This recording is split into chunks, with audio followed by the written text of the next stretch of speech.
Both Aaron McKinney and Russell Henderson pled not guilty to charges. Their girlfriends, Kristen Price and Chastity Paisley, also pled not guilty after being charged as accessories after the fact. On our next trip, we spoke with the chief investigating officer on the case, Detective Rob DeBree of the Albany County Sheriff's Department. I guess the thing that bothered me the most was going down the Poudre Valley where Matthew was, and the thing that bothered me the most was seeing him, touching him. As a homicide detective, you look at bodies, but this poor boy was sitting there, just fighting all his life, just trying to make it. I wanted this case so by the books, you know? I keep seeing that picture in my head when I found him. Aaron Trifles. And it's not pleasant whatsoever. I don't want it to be there. I want to, get it out. And that's the biggest part for me, is seeing this picture in my head. And it's almost unbelievable to me that, I happen to be the person who found him. Because the big question with me, with my religion, is why did God want me to find him? I know how to take care of myself, and I was irrationally terrified. Catherine Connolly. And what that means is not letting my 12-year-old son walk the streets, seeing a truck do a U-turn, and thinking it's coming after me, and having to stop because I'm shaking so bad, when in fact the truck wasn't coming after me. My reaction was to have my heart in my mouth. Ultimately, no matter how you dice it, I did have an opportunity. Matt Galloway. See, if I had amazing hindsight of 2020 to have stopped what occurred, and, I keep thinking, I should have noticed it. These guys should have been talking to this guy. I should not have my head down when I was washing dishes for those 20 seconds. Just the things I could have done. What the hell was I thinking? And so you do a lot of studying. You spend hours and hours and hours, and you study and study and study, talking to the officers and making sure they understand it, talking to your witnesses again, and I'm always coming back to it. I get this flash of seeing Matthew. I wanted this case so tight, there's no way that those boys were getting out of this. One of the things that happened when I got to fence is that there was such an overwhelming amount of blood. And you try to wear protective gloves, but we had a cheap sheriff at the time, and he bought shit gloves. So you put them on, and you put them on, but they just keep breaking. And eventually, you run out of gloves. But you tell yourself, don't hesitate, and that's what your mind says, don't hesitate, and try to help Matthew and help him find an airway. And that's just what you do,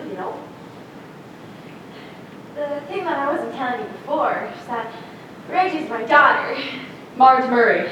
And when she first told me she wanted to be a police officer, I thought, there could have been a better profession for her. She could handle anything that came her way. So, about a day and a half later, I got a call from the hospital. And they said to me, Matthew had HIV. And the doctor said to me, you've been exposed. And you had a real bad exposure because of, you see, I've been building a lean-to for my mom, so my hands had a bunch of open cuts on them. So I was kind of screwed, and you think, oh shoot, when you talk about losing sleep, so I said to the doctor, what do I do? And he said, get up here. So I got up there, and we started the ATT drugs immediately. Now they told me that that drug, if administered 36 hours after an exposure, can maybe stop from getting the disease. That is a mean, nasty medicine. Me. I've lost 10 pounds and a lot of hair. And quite frankly, I wanted to lash out at somebody. Not Matthew. These are just none of us were mad at Matthew, but maybe we wanted to squeeze McKay's head off. I think about Henderson, Two absolute human beings caused so much grief for so many people. It really hit my family hard, but mostly for her and her kids. I think it really brought home to my girls what their mom does for a living. You know what I'm gonna tell you now, right? Oh, and my parents, they both said the same damn thing. You are quitting this damn job. And you know, it's just a parent thing, right? Because they're terribly proud of you. Because you do a good job, you know, whether it's handling a drunk or a case like this. It's just, I don't want to see you getting hurt. Like I said, there's a right way, a wrong way, and then there's Reggie's way. And so I finally said, oh, for God's sake, lighten up, Francis. Oh, you are so stubborn. You see, they tell me I'm stubborn, and I just don't believe them. You see, I think I've heard your opinion. Now here's mine. I'm 39 years old. What are they gonna do? Spank me? Don't give me any ideas.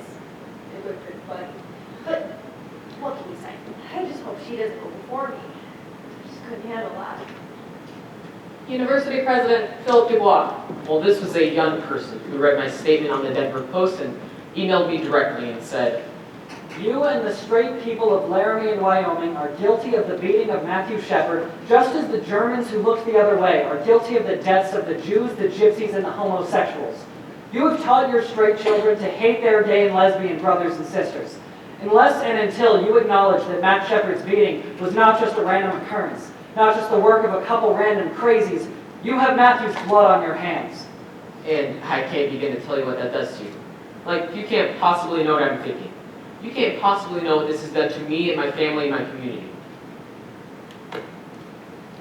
Just that first week alone, vigils were held for Matthew in Laramie, Denver, Fort Collins, and Colorado Springs. Soon after, in Detroit, Chicago, San Francisco, Washington, D.C., Atlanta, Nashville, Minneapolis, and Portland, Maine, among others. In Los Angeles, 5,000 people gathered. And in New York City, a political rally turned into civil disobedience and hundreds of arrests. And the Puget Valley Hospital website received close to 1 million visitors from across the country and around the world, all expressing hope for Matthew's recovery. Matthew Shepard medical update at 9 a.m., Sunday, October 11th. As of 9 a.m. today, Matthew Shepard remains in critical condition. The family continues to emphasize their request for the media to respect their privacy. They also asked me to thank the American public for their kind thoughts and concerns for their son.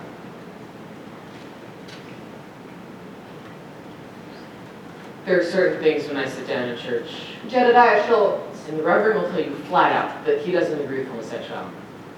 And I don't know, I think right now I'm going through changes, and I'm still learning about myself. And I don't think I know enough about certain things to make a decision that says homosexuality is right, when you've been raised your whole life that it's wrong. Right now, I would say that I don't agree with homosexuality. Yeah, that I don't agree with it, but maybe that's just because I couldn't do it. And speaking in religious terms, I don't think that's the way God intended for it to happen. But I don't hate homosexuals or anything, and I'm not going to persecute them or anything at all.